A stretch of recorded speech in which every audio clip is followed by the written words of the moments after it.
For so many years I was like a ghost. I could hear and see everything, but it was as if I wasn't really there. I was invisible. Hello, my friends. Today, I will tell you about the Ghost Man. This is the mysterious story of Martin Pistorius, who went through something that many of us would consider impossible. Martin Pistorius was born in South Africa in 1975. At the age of 12, he was struck by an unknown illness. One day, after returning home from school, the boy felt unwell. Within a few days he became so weak that he almost completely lost control over his body and slept all the time, and a few days later he fell into a coma.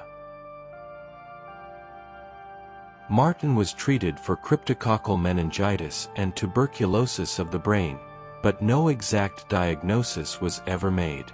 Doctors told his parents that even if he ever woke up, he would be severely brain damaged and they should take him home to die. But he lived. The boy spent more than a decade at home. Everyone thought he had lost all connection with the outside world. However, Martin says that he regained consciousness a couple of years after he became ill. On the outside, I was completely unresponsive. I was in a virtual coma, but doctors couldn't diagnose the cause, said Pistorius. No matter what treatments were tried, nothing helped. I was lost on Earth, and no one could save me. At some point, at the age of 17, Martin fully regained his consciousness. He became aware of the harsh reality of his situation.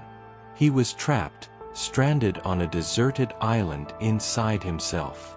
His only companion was his bleak thoughts, which devoured what little hope he had left. It feels like a cold, sinister, disappointing and frightening sensation that consumes every cell of your body, Martin recalled. It's as if you are a ghost watching life from the outside, but not taking part in it, and no one knows that you are there.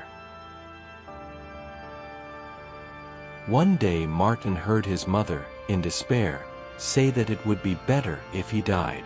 It hurt him to hear that, but he understood she said it because she felt like a bad mother who couldn't cope. The only person who believed in the boy until the very end was his father. Every day his dad washed and fed his son, dressed him and massaged him. He was big, like a bear, a man with a huge Santa Claus beard, but his hands were always gentle. Inside, I screamed desperately to him, "Dad, I am here. Can't you see?" But he didn't notice me. The only outward sign was a tiny muscle twitch in my elbow. The movement was so small that I knew my father would never see it. Rage filled me. I started gasping for breath. "Are you okay, my boy?" my dad asked when he heard my ragged breathing and looked up. All I could do was stare, praying that my silent despair would somehow become visible, Martin remembered. I constantly exercised my brain, solving little problems in my head. One day one of the nurses finally noticed a spark of life in Martin's eyes. Gradually, he began to recover. Now he can speak using a computer that voices what he types. Once he was able to communicate, his spirit revived. He completed college and got a job as a web designer. In 2011, Martin Pistorius's book was published. Not long ago, Pistorius fell in love with his sister's friend, Joanna, and married her. Now he lives a full and happy life in the United Kingdom together with his wife. "I am happy with who I am," Martin says.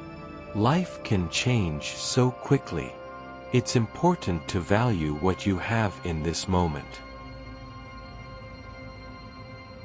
I think people like this should be an example for us. Not everyone would be able to go through something like this and not break. Share this story with your friends. It may help someone regain strength, focus on the positive, or start a new life. After all, everything is in our hands.